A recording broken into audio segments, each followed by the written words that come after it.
प्रिय विद्यार्थियों, आज हम अध्ययन कर रहे हैं पौधों को जानिए, जो हमारा आज न्यू चैप्टर है कि जो पौधा होता है उसके कितने भाग होते हैं व किस प्रकार उसका अंकुरण होता है, इनके बारे में हम अध्ययन करते हैं।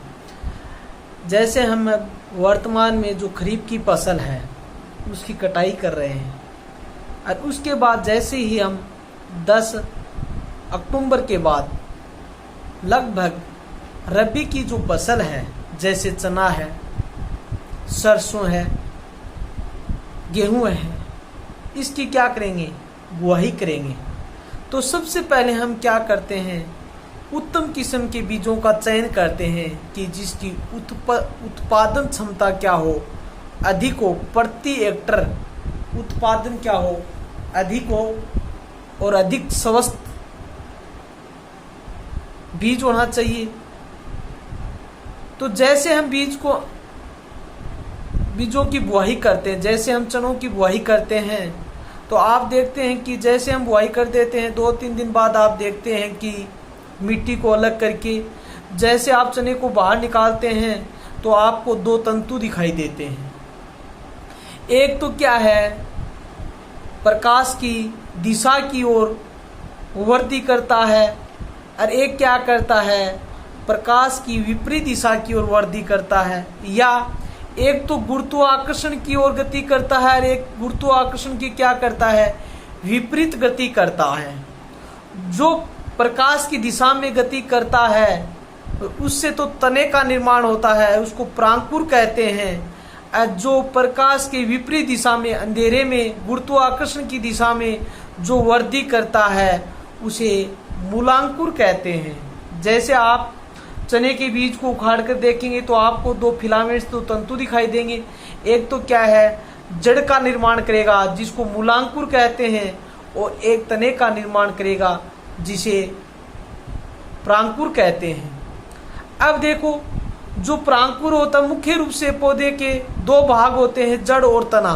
क्या होता है, जड़ और तना होता है। एक तो परांकुर होता है और एक क्या होता है, मूलांकुर होता है। अब देखो, तने के भी विभिन्न भाग होते हैं। जैसे आप देखते हैं शाखाएं होती हैं, विभिन्न शाखाएं होती हैं, पत्तियां होती हैं, पुष्प हैं, फल लगते हैं। जैसे हम सरसों के पौधे की बात कर रहे हैं तो उसके ऊपर आप देखेंगे विभिन्न पत्तियां दिखाई देंगी, शाखाएं दिखाई देंगी और आपको अनेक पुष्प, जैसे मार्च आएगा, फरवरी महीने और मार्च महीने में पुष्पन आते हैं तो आपको पुष्पन दिखाई देते हैं। और पुष्पन से किसका निर्माण होता है, फली का निर्माण होता है, बीज का निर्माण होता है। तो पौधे के मुख्य रूप से विभिन्न भाग, जैसे जड़ और तना, 2 मुख्य भाग होते हैं पौधे के, जड़ और तना। और जो तना होता है इसके विभिन्न भाग होते हैं, जैसे पत्तियां हैं, शाखाएं हैं, पुष्प है, फल है। ये क्या है, पौधे के विभिन्न भाग हैं। जो ये पत्तियां होती हैं ये भी आपको देखते हैं कि कुछ पौधे होते हैं उसमें हरी दिखाई देती हैं, कुछ में ब्राउन कलर की भी इस प्रकार दिखाई देती हैं। जैसे पुष्पन है, कुछ में तो आपको पीले रंग के दिखाई देते हैं, किसी में आपको सफ़ेद रंग के दिखाई देते हैं, किसी में गुलाबी रंग के दिखाई देते हैं, क्योंकि इनमें पिगमेंट होता है, वर्णक होता है, जिसके कारण होता है। जैसे जेंथोफिल्स है, क्लोरोफिल्स है, जिसके कारण, जो क्लोरोफिल्स के कारण क्या है, पत्तियों का रंग हरा होता है। और हरे भाग में क्या है, इसी भाग में प्रकाश संश्लेषण की क्रिया होती है।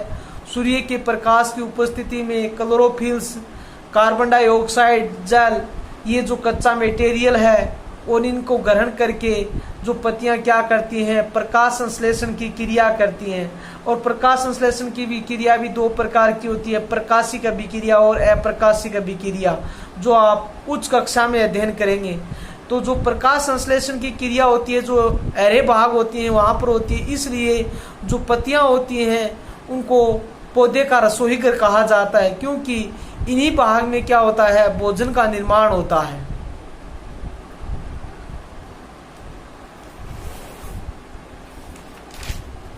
पौधों को उनकी लंबाई, कोमल एवं कठोर गुण तथा शाखाओं के आधार पर कितने भागों में बांटा गया है, सचित्र वर्णन कीजिए।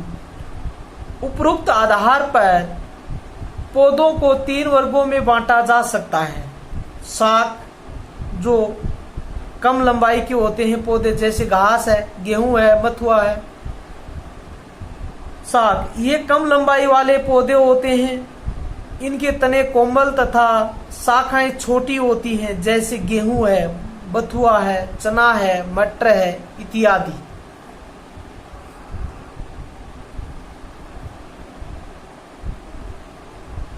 झाड़ी ये पौधे मध्यम ऊंचाई के होते हैं। इन पौधों में कोई एक मुख्य तना नहीं होता है। अनेक तने एक ही स्थान से निकलते हैं, दिखाई देते हैं। जैसे जो भूमि होती है वहीं से क्या है आपको विभिन्न शाखाएं निकली हुई दिखाई देती हैं। जैसे मेहंदी है, उडल है, बांस है आदि। वृक्ष ये अधिक ऊंचाई वाले पौधे होते हैं। इनमें एक मुख्य स्तंभ होता है, एक तना मुख्य होता है, जो ऊपर जाकर काफी शाखित हो जाता है। इनका तना कठोर होता है, जैसे बरगद है, पीपल है, आम है, नीम है, ये सभी वृक्ष आ जाते हैं। जैसे डायग्राम में आपको दिखाया गया है, जैसे शाक है, जैसे बथुआ है, चने का हो सकता है पौधा, तो आपको दिखाई दे रहा है। और ये जो झाड़ी है, छूप है, इसमें देखो आपको ये जो धरातल है, इसी से यहीं से क्या है अनेक शाखाएं निकली हुई दिखाई देती हैं। और ये क्या है, वृक्ष है, जो ऊपर जाकर अनेक शाखाओं में क्या हो जाता है, शाखित हो जाता है। विसर्पी लताएं किन्हें कहते हैं? जो आप देखते हैं जैसे घिया की बेल है, जो मतीरे की बेल है, ये क्या है भूमि पर रेंग कर इस प्रकार गति करती हैं। इनको क्या कहते हैं? विसर्पी लताएं कहते हैं।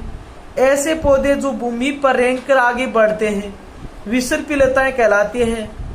आरोही पौधे किन्हें कहते हैं? कमजोर तने वाले पौधे जो आगे बढ़ने के लिए किसी का सहारा लेते हैं, आरोही पौधे कहलाते हैं। इनमें क्या होता है कि जैसे गेट बेल होती है, इनको सहारा की आवश्यकता होती है, फिर हम उसको दूसरे स्थान तक पहुंचा सकते हैं।